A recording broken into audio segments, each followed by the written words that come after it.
Apple has just announced new 2026 MacBooks, iPads, displays, and even a new iPhone. And they're kind of weird. There's an unusual amount of focus on the affordable end, while at the same time making the extreme stuff much more extreme. So let's find out why. At the very bottom end then, this is the new $599 MacBook Neo, which sits as the new entry point into Apple's laptop lineup. A lot more affordable than the $1,099 MacBook Air, which in itself is a lot more affordable than the new top-of-the-line $2,199 MacBook Pros. But the obvious question is, how is Apple suddenly randomly selling a MacBook that costs half the price? Well, it's not the build quality like I was expecting it to be. This thing is still made of aluminium, like the other MacBooks, and it still feels fancy to use. The hinge is sturdy, the keyboard is satisfying to type on, even the trackpad still has all of the multi-touch gestures that I'm used to from the MacBook Pros. Frankly, I've never used a $599 laptop that feels this good, and I wish more companies would make colors like these. I love them in person, especially this citrus, which makes me feel like I'm 6 years old again, marveling at my dad's iMac G3.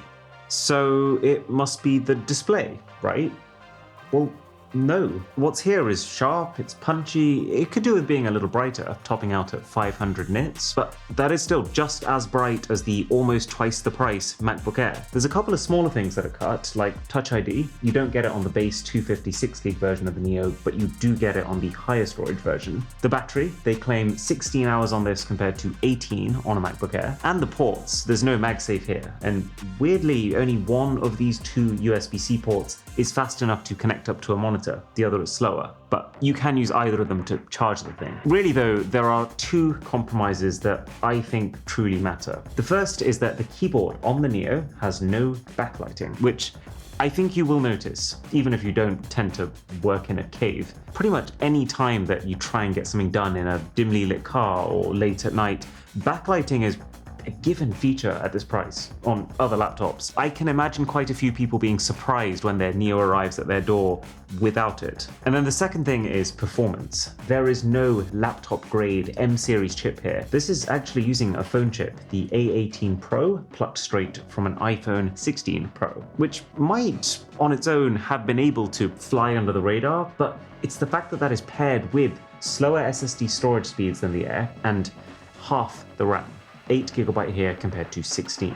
All put together, this is a distinctly less agile machine. I can feel it when I use it. Some things do take a second or two to load up, and you can see how this thing would get overwhelmed if you pushed it. Gaming too was also a little choppy, but if you're buying a MacBook Neo for gaming, I think you've got bigger problems.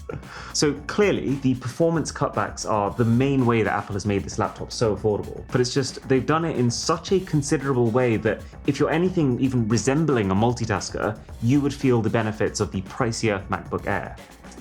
Exactly as Apple intended. That said, I do think this laptop makes a ton of sense. Like, the MacBook Air has crept up in power every year since the first M1 version, and that now means we are at a stage where there is a vast difference between what you can do on that laptop and the Google Docs and YouTube that the average school kid or university student actually needs to do on it. So the Neo exists to cut back on that performance to minimize that gap, passing on a lot of those savings to the buyer, especially if you use the education discount and end up getting it for $499.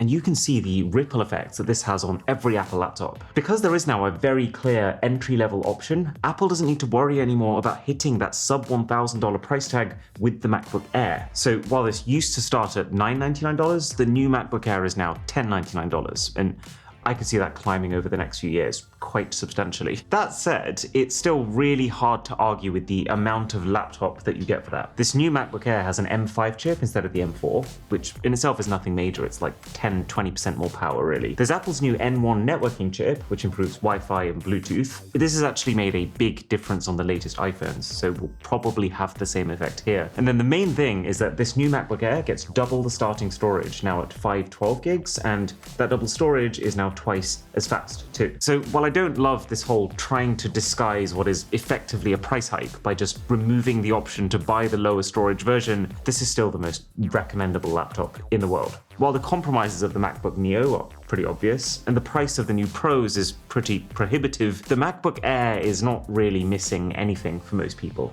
unless you're like the lead editor for the next Avatar movie. And to be honest, they don't need more effects, they just need a better title font. He clicked the drop-down menu and then he just randomly selected Papyrus. Speaking of the MacBook Pros, at the very top of Apple's lineup, these have just had what's essentially just a more extreme version of the Air treatment. So the same M1 networking chip, and the same thing's happening with storage too. It's twice as fast and you get twice as much of it, going from the minimum of 512 gigs last year to a terabyte now. That said, 1 terabyte minimum on a Pro does not actually upset me. Because of how the MacBook Air has naturally drifted over the years from this ultra-thin, ultra-light laptop that can just about function to now actually very powerful machine, in 2026, you're only buying a MacBook Pro if you actually are a Pro. And if you are a Pro, you're going to need a terabyte at least. And then the chip upgrade for these laptops is supposedly pretty serious. They're now powered by the M5 Pro, which it depends what you're doing, but you could broadly think of this as around 2 times the system power and capability of the base M5. And then the M5 Max, which has the same CPU as the Pro, but then up to 2 times the graphics performance of even that. So on paper, it is a monolithic chip with up to 4 times the AI performance compared to previous gen.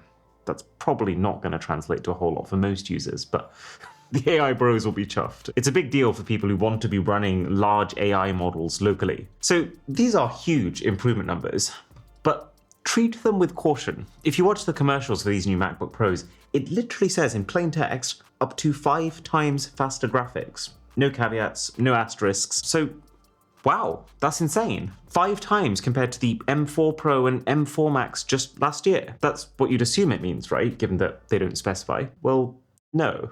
Not exactly. Oh, so like 5 times compared to 3 years ago. So what people are likely upgrading from?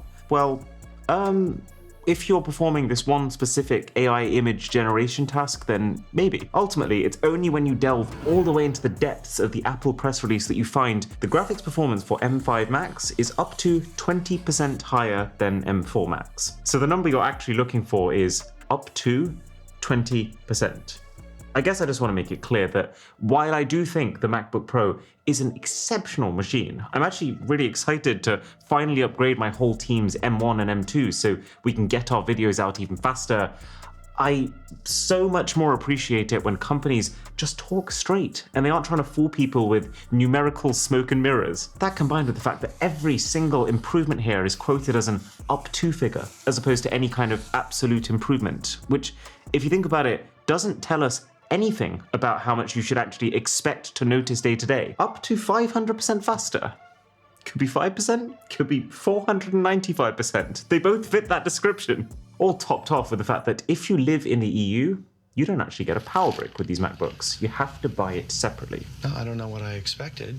Now, what exactly this decision-making process is based on is not clear, but if you're buying a 16-inch MacBook Pro, which would usually come with a 140-watt power brick, then I don't think that is something that you're likely to just have lying around, and is a fair bit of value that you're now missing out on. If the laptop was cheaper to accommodate, then I guess I get it, but at least here in the UK, it is not.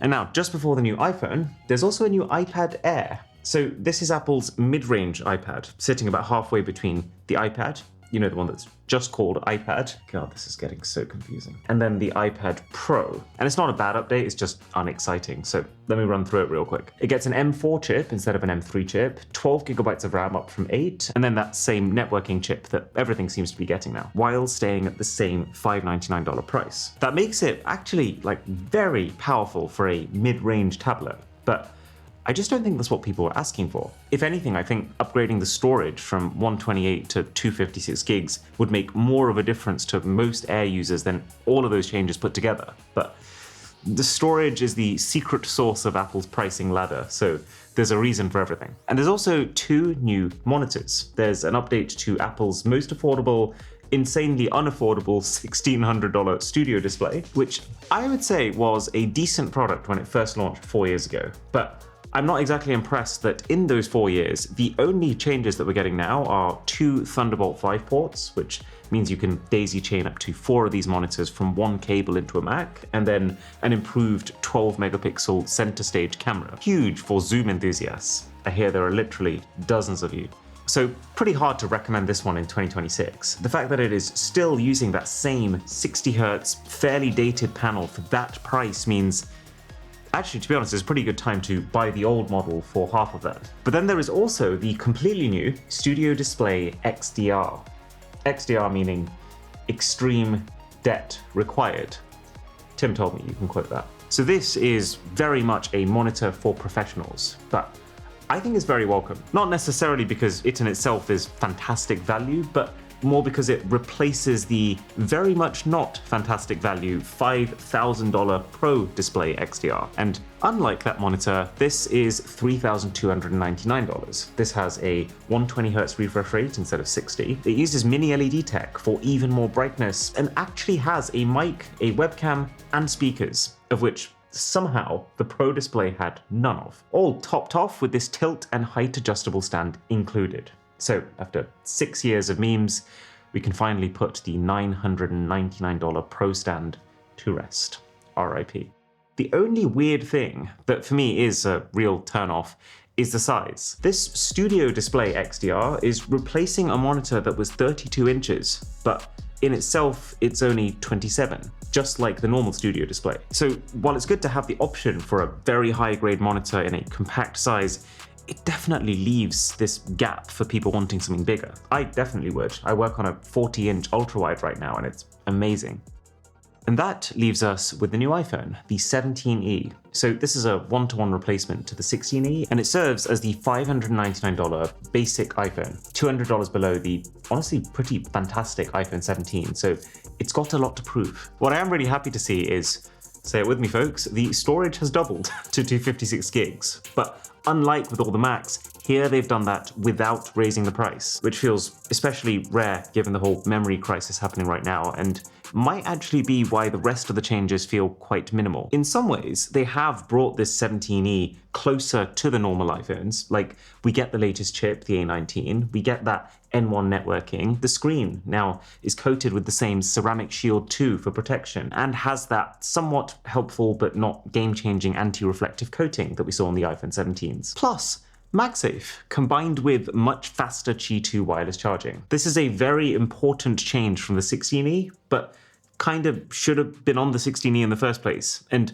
that combined with the very huge battery on this should make it a very reliable phone. But what it isn't is flashy. I think the 17e looks pretty dated now when you put it next to the iPhone 17 with these thick bezels, and the fact that this is like the last remaining late bloomer still to have a notch. You don't get the bigger, brighter, faster 120Hz display of that phone. This is still 60, and the cameras are pretty bad. There's no ultra-wide camera. You don't get the iPhone 17's upgraded selfie camera. This is just plain old traditional 12 megapixel. And even the main rear camera, it does still feel like an iPhone camera when you use it. You're still getting pretty much the latest in Apple's processing, but it's just that the actual camera sensor itself is very dated. It's close to the quality of the ultra-wide cameras on other current iPhones. So I think the reason this exists is business customers who just want to buy a few hundred or thousand iPhones, don't care how great the cameras or the screens are, but ease of use, battery, storage, durability,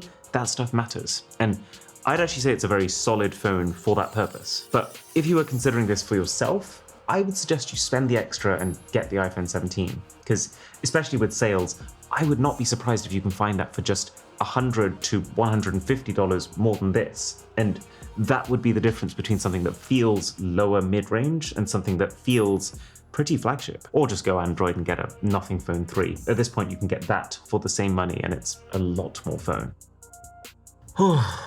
These videos are always such a scramble to make because we're trying to get it out as fast as possible, but while making sure that everything is fact-checked to our usual standards. This has been a game changer though. I've been 4-way split screening for uber productivity, because now on the Opera browser, our sponsor, you can just keep dragging tabs into the mix and it splits them automatically. And I don't even need to leave that flow state to check things like my Gmail or Google Calendar. They're just chilling in the sidebar while keeping all of my research just so organized with these upgraded tab islands. You can add labels and colors to really clearly separate what each cluster of tabs is for. And when you get used to that, you actually can't go back to any other way of working. So link below to download the Opera browser for free.